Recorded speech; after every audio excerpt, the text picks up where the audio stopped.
bless you, Holy Spirit.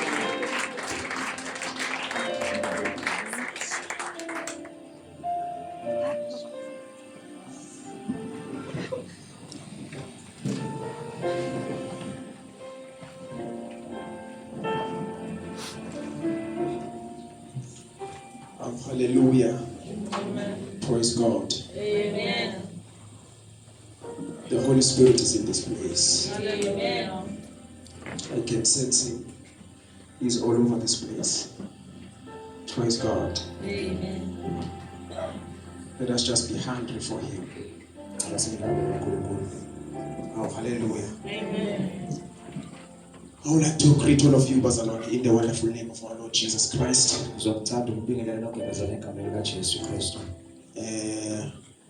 I would also like to greet the man of God.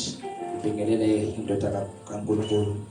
like to honor the father of the house, the general of our time, and the apostle, the man that God has raised in our generation to lead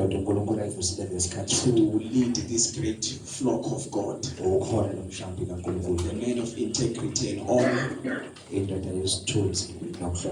the man that is yet to shake Newcastle upside down. We are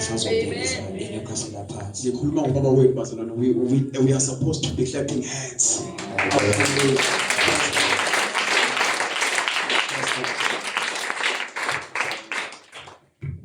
The man that God has raised also to lead this great work into greater heights. There is one and only Pastor T.M. Masu. Amen.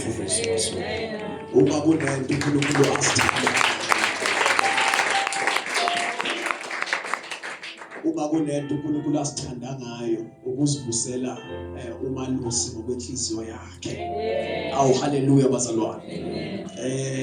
uNkulunkulu wasivusela ngokwenhliziyo yakhe. iBhayibheli lithi when God was speaking to uJeremiah uthi ngiyonivusela abelusi abayonemusa ngokwenhliziyo yami. Awu haleluya. We should count ourselves blessed. Amen. We love you, Apostle. Together, no Mama. Mama, thank you very much for supporting the man of God. Thank you very much for being there through all the seasons of his life. We love you.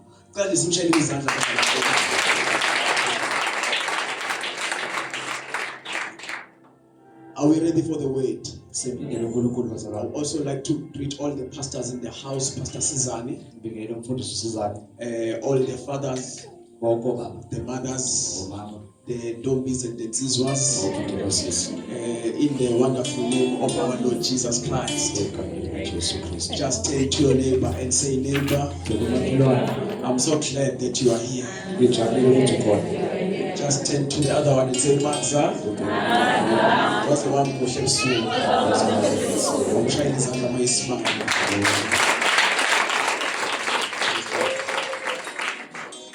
That will be the book of Acts, chapter 19. What is that, chapter 19? Acts, chapter 19. What is that, chapter 19? The song that you started, Sisutando,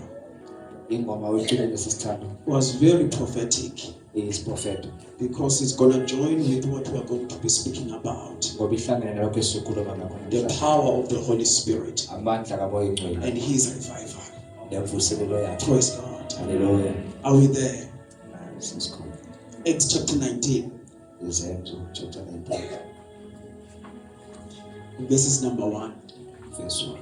I ask those who got this new version to read after me. Amen. It reads like this. And it came to pass that while Apollos was at Corinth, having passed through the upper coast, came to Ephesus, and finding certain disciples.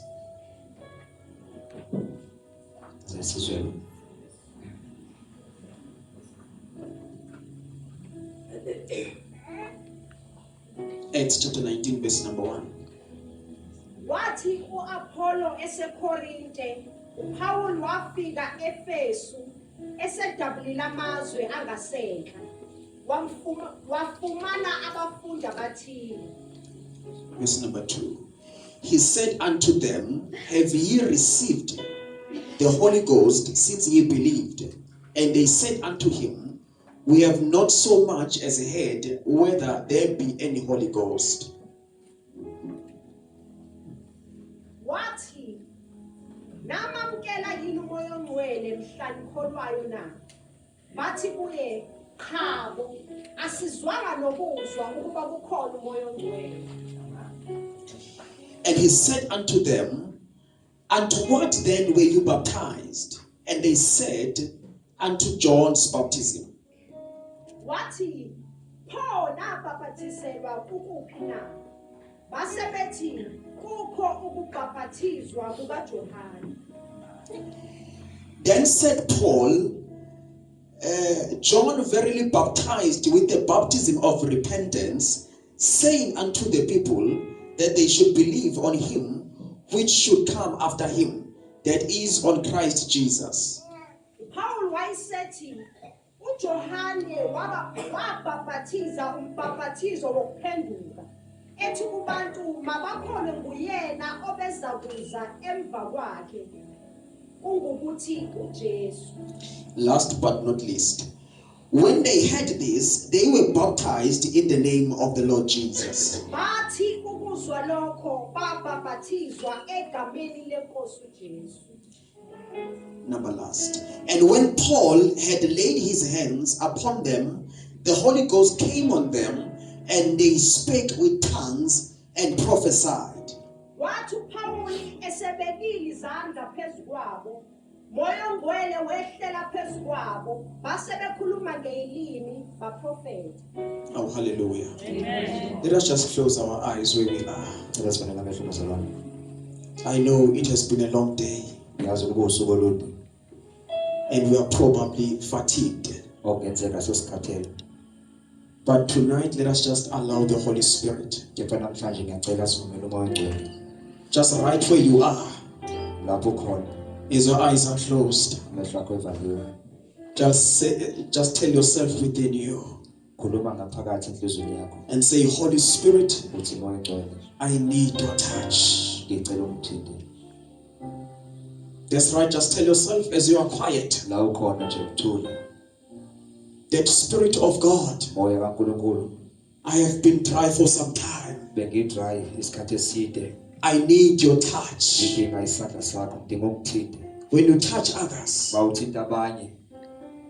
leave me behind. That's right. That should be your prayer.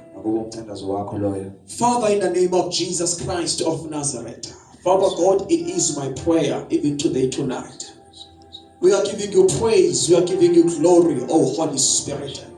In the name of Jesus Christ of Nazareth, even today, tonight, we hunger and we thirst for your presence. We hunger and we thirst for your power.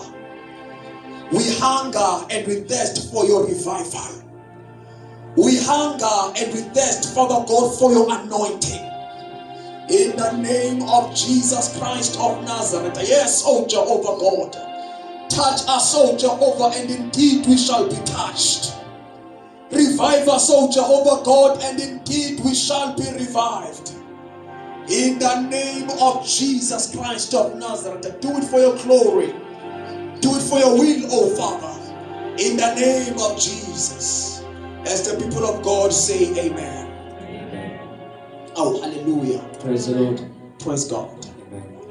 Now, people of God, please give me your undivided attention. Oh, hallelujah. Now, people of God, if there is something that we must never forget in our journey of salvation, is the work that was done on Calvary. When Jesus died on the cross. Number two is the work of the Holy Spirit that he has been sent to do in the body of Christ. Are we together, folks? Now, according to the Bible, there are many things that transpired kunezinto ezenzeka after the descension of the Holy Spirit. emva kokwehla kukamoya ongcwele. The Bible says iBhayibheli lithi that when the Holy Spirit ngenkathi umoya ongcwele first came upon the first church in Jerusalem, ehlela phezu kwebandla lokuqala eJerusalem, the apostles, abapostoli they began to preach the gospel baqala bashumayela ivangeli full of boldness, benesibindi, and there were signs and wonders kwakunezibonakaliso nezimangaliso that were taking place. ezazenzeka. Are we together, Barcelona? Praise the Lord.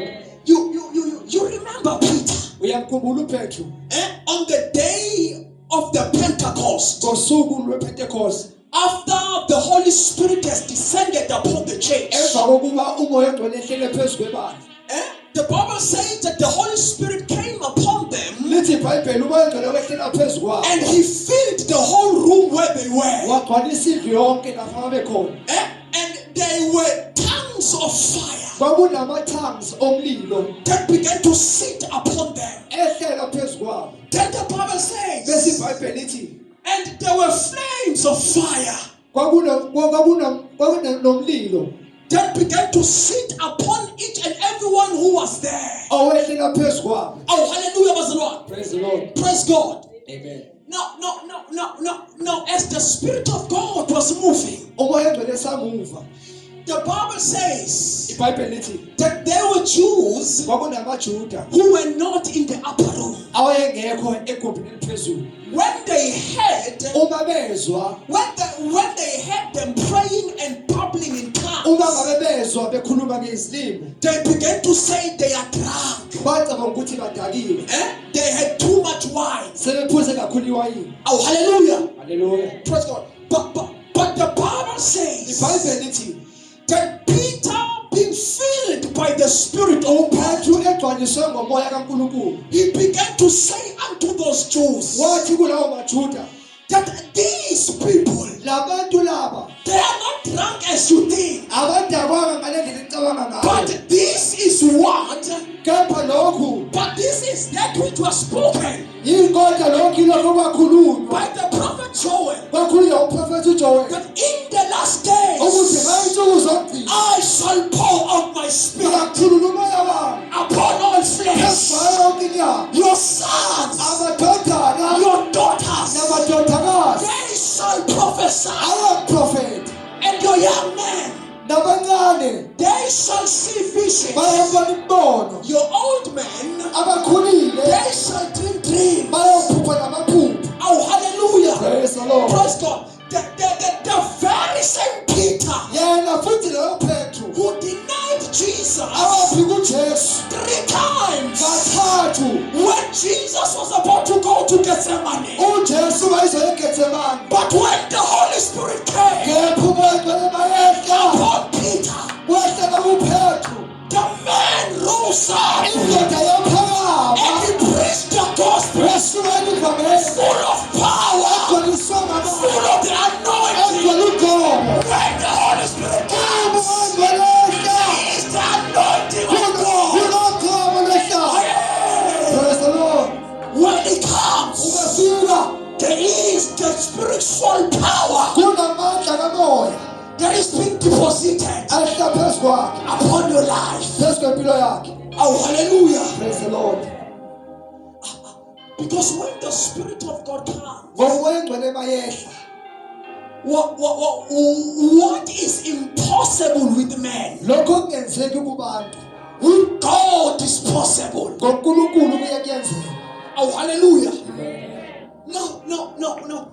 When Jesus Uma ngabe uJesu was speaking to his disciples, ekhuluma nabafundi, he says, behold, I give you power. wathi bheka ngilipha amandla, He says, in my name, egameni lami you shall heal the sick. liyakuphilisa abagulayo, In my name, egameni lami you shall cast out devils. liyakukhipha amadimoni, In my name, egameni lami you shall triumph liyahamba upon snakes and scorpions, phezu kwenyoka nofezela, and it shall not harm you.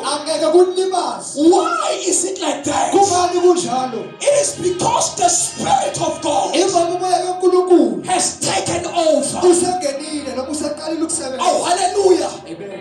Those who are sick, Laba abagulayo they are being healed. bayaphiliswa. Those who are bound by the spirit of infirmity, Laba abanjwa umoya omubi they are being delivered. bayakhulululwa. And when the Holy Spirit is about to move in the place, Umoya ngcwele sezosebenza endaweni. He needs people who are hungry for Udinga Him. abantu abamlambele. He needs people who are hungry for Him. Udinga abantu abamlambele. Oh, hallelujah. Praise God. Hallelujah. People who shall cry. Abantu abazokhala.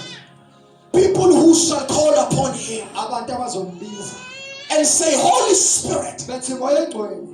when you touch others, Uma ngabe ubathinta abanye. please don't pass me by. Singabonga uJesu.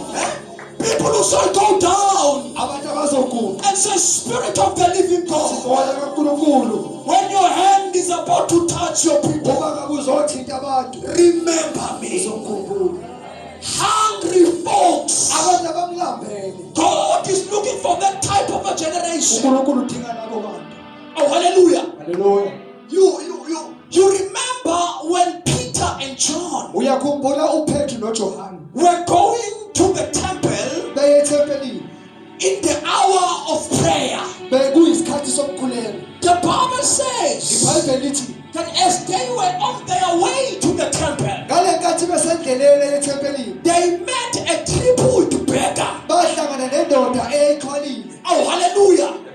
And the Bible says iBhayibheli lithi that when this crippled beggar saw them, uma ngabe le ndoda ibabona exhwalile he began to reach up his hand, waveza isandla sakhe expecting to receive some food elindele ukuthi bazomupha okuthize or money. noma imali. But the Bible Lithi says iBhayibheli Peter, being filled by the Spirit of God, uPetru egcwaliswe ngamandla he kaNkulunkulu began to say, waqala wathi silver and gold igolide nesiliva I do not have, asinalo, but what I have kodwa nginakho I give it unto you. ngiyakunikeza kuwe. In the name of Jesus. Ngegama likaJesu. In the name of Jesus. Ngegama likaJesu. Rise up Sukuma and walk. uhambe. Then the Bible says, iBhayibheli lithi in that very same hour, ngaso sona leso sikhathi, in that very same hour, ngaso leso sikhathi that man that was crippled, le ndoda eyixhwalile, that man that was rejected by the society because he was a crippled man, le ndoda eyisingahlwa umphakathi ngoba eyixhwalile, the very same man yona leyo ndoda that has been paralyzed, eyixhwalile, the Bible says iBhayibheli lithi that he began to rise up. waphakama. Because when God is in the place, Ngoba uNkulunkulu uma isendaweni there must be a turnaround. kwamele kwenzeke okuthize. Aye. A man that was deemed to be useless Indoda ekwakumele ebonakala ingeyilutho because he lived for handovers. ngoba yayiphila ngokucela. But when the Spirit of God came upon the man, Kodwa umoya ogcwele mayifika phezu kwayo he changed his life. washintsha impilo yakhe. Oh, hallelujah. Praise the Lord. Because when he comes, Ngoba mayefika your life will never be the same. impilo yakhe ayisobe yafika. Even today, tonight, Namhlanje ebusuku I am here to announce, ngizomemezela, I am here to declare ngizomemezela that when the Holy Spirit comes, ukuthi umoya ogcwele mayefika there will be a turnaround. kuzoba noshintsho. There will be a turnaround in your family. Kuzoba noshintsho empilweni yakho. There will be a turnaround in your life. Kuzoba noshintsho emndenini wakho. There will be a turnaround Kuzoba noshintsho even in your kids. nasebantwaneni bakho. Because when he comes, Ngoba mayefika he doesn't leave any stone unturned. akashiyi umuntu engathintiwe. He is the Spirit of power. Umoya wamandla. Oh, hallelujah. Praise the Lord. The struggles that you are, that's right. The struggles that you have been facing Izinto enzima odlule kuzo for many years, iminyaka hand them over to the Holy Spirit. Lethe kuNkulunkulu kumoya ongcwele. He has the power Unamandla to change every situation. ukushintsha sonke isimo. Oh, hallelujah. Hallelujah. Praise God. Now, where we are reading, La isifunda khona. this is where by Paul the apostle Ila khona umpostoli uPaul was at the place of Ephesus. wayesendaweni yase-Efesu. Oh, hallelujah. Amen. Now, the Bible says that he found some certain disciples. iBhayibheli lithi wathola abanye abafundi. Now, when he finds them, Uma ebathola he begins to ask them uyababuza that have you received the Holy Spirit uthi senibamkelile umoya ongcwele since you believed? selokhu niyaqala ukukholwa Because it is very much important ngoba kubalulekile that after accepting Jesus in your life, ukuthi emva kokwamukela uJesu empilweni there yakho, is the third person that you must receive. khona umuntu wesithathu okumele There umthole is the Holy Spirit. okuwumoya ongcwele. Now these disciples began to answer Manje nabazalwane baqala baphendula and said, we have not even heard about him. bathi asikaze sizwe nangaye. And Paul began to ask them again uPaul uyababuza futhi and said, by which baptism uthi ngakuphi ukubhaphathizwa were you baptized in? enabhaphathizwa ngawo. Then they said, by the baptism of John the Baptist. Bathi usabhaphathizwa ngombhaphathizi kaJohane umbhaphathizi. Oh, hallelujah. Amen.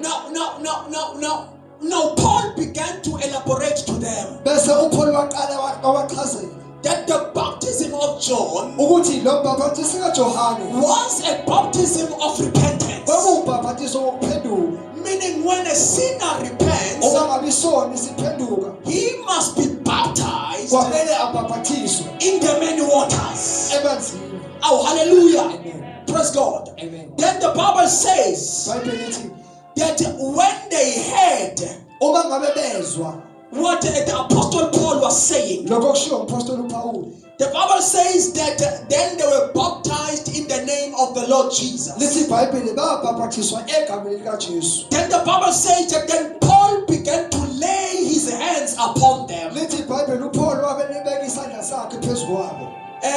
And as he laid his hands upon them, Mayibabeka izandla then the Holy Spirit umoya ongcwele began to come upon them, wehlela phezu kwabo. and they were filled by the Holy Spirit Bagcwaliswa ngomoya ongcwele in such a way ngendlela yokuthi that they began to speak and babble in other tongues. baqale bakhuluma ngezinye izilimi. And not only that, Akusiyo lokho kuphela, and they also began to prophesy. baqala futhi baprofetha. Oh, hallelujah, Bazalwane. Hallelujah. Praise God. Because when the Holy Spirit comes, Ngoba uma umoya ongcwele ehla, people who can speak in tongues, abantu abakhuluma ngezilimi, who can't speak in tongues, abantu abangakhulumi ngezilimi, they begin to speak in tongues. bayaqala bekhuluma ngezilimi. And those who speak in tongues, Bese labo abakhuluma ngazo izilimi, their tongues are being edified. iy'limi zabo ziyakhuliswa. And those who can't prophesy, Labo abangaprofethi they begin to prophesy. bayaqala bayaprofetha. Why is it like that? Kungani kunjalo? It is because it is the work of the Holy Spirit Ingoba kuwumsebenzi kamoya ongcwele to raise the prophets ukuthi avuse abaprofethi who shall rise up abazavuka and begin to see things from the spiritual realm, baqale babona izinto zikamoya, and begin to tell us basitshele that thus said the Lord. lokho kushiwo uNkulunkulu. Oh, hallelujah. Praise the Lord. Praise God. No. And tonight, Namhlanje ebusuku the Holy Spirit umoya ongcwele is going to open those spiritual eyes of a prophet. uzowavula lawo amehlo abaprofethi. The Holy Spirit is going to open those spiritual ears of a prophet. Umoya ongcwele uzowavula namhlanje lawo. Seers shall be raised. Ababoni bazobona, bazovuswa. People who carry the voice of God. Abantu Who carry the voice of God. abantu abaphethe iphimbo likaNkulunkulu. Oh, hallelujah. Sorry. People who shall interpret Abantu abazochaza the writing on the wall. okubhalwe ey'ndongeni.